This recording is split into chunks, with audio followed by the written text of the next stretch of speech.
you guys, welcome back to the channel. Today is Tips Thursday, or Thursday Tips. And we are going to be going over how you can create an invisible zipper. I love using invisible zippers because they are super easy to put in. Not only that, it fully encases the zipper and you're not able to see it, so it's like the perfect thing to use when you're trying to make it, incognito or hidden. Nonetheless, in order to get started, the very first thing you need to do is mark where your opening is going to be, or how long your opening is going to be. So you can mark that, and I would go ahead and just mark it on the zipper as well. That way you know when you are sewing, you know that the notch or the marking that you added on your fabric should land in the same place as the actual zipper itself.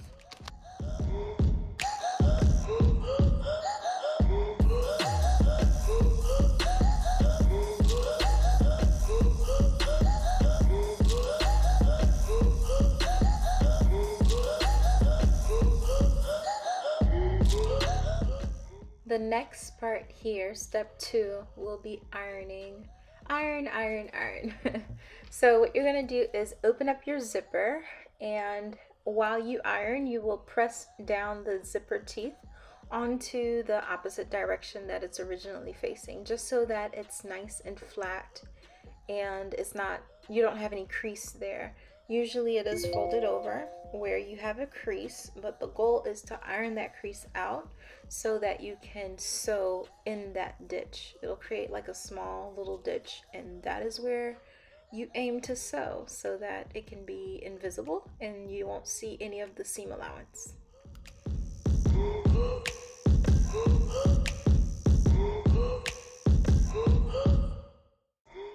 The next goal is to pin down the zipper onto the fabric. Now, just like any pattern or any notches or notations that you have, well, not necessarily notations, but notches, you have to line up the zipper notches to the original notches you made on your fabric. So line them up, make sure you add your pin, keep an eye on how the direction of the zipper is going, because it's very easy for you to sew an invisible zipper backwards.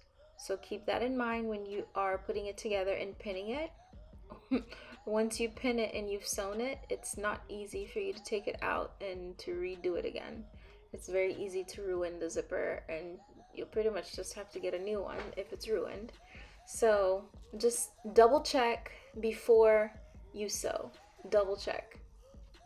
How I like to double check is by flipping the material over and making sure that I am indeed able to see that both right sides are together, just like this.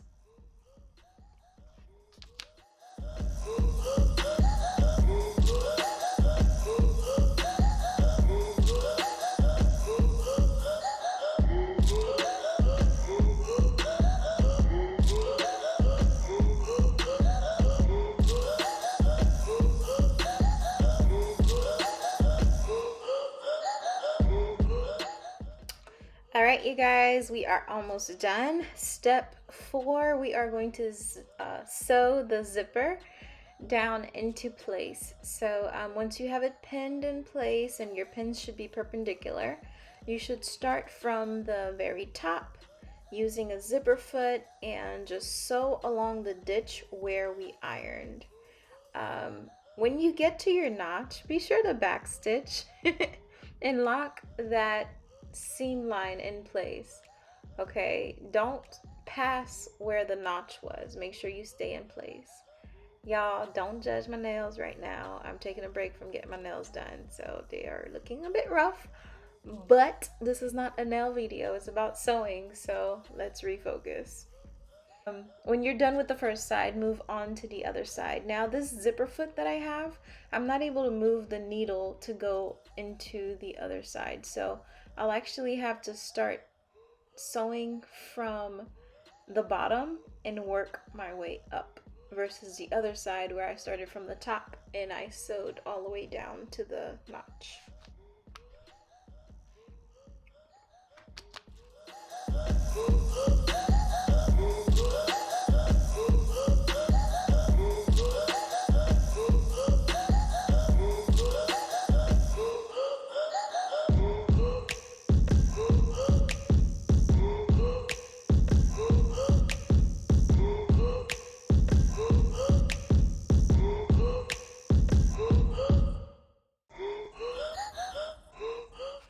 So now that you're done, be sure to take a look and make sure everything is okay. So I love showing you guys the mistakes that I make. That way you can learn from it and do better. I mean, it's better to show you visually. This is what I'm talking about when you don't meet your notches and you pass them. You end up having like a staircase type of match and it just doesn't line up. I mean, you have one side going higher than the other and they should both be matching up. And right now it's not.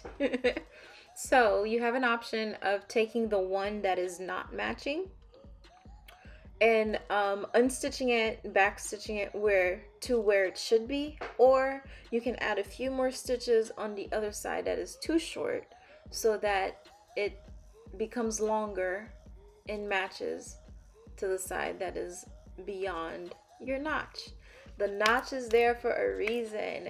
Do not pass it like I just did. But the fact that I did it, I'm sure some of you guys will too. Now that you know what happens when it goes wrong. So I'm hoping that you can learn from my mistake and you don't do that.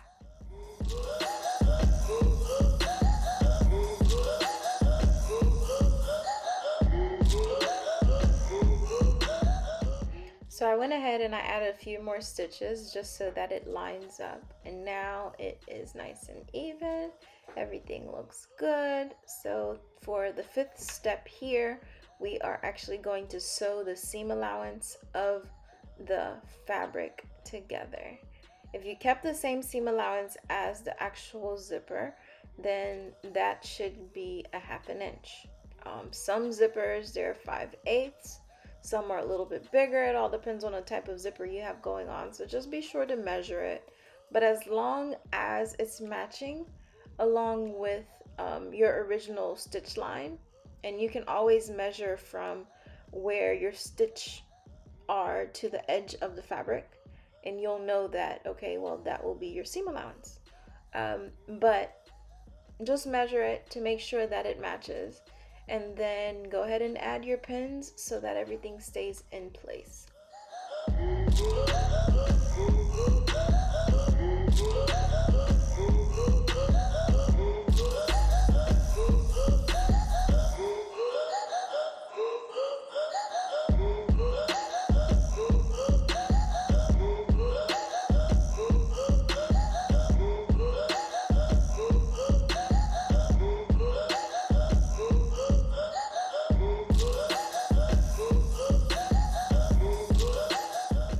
And that is it, folks. This wraps it up for today.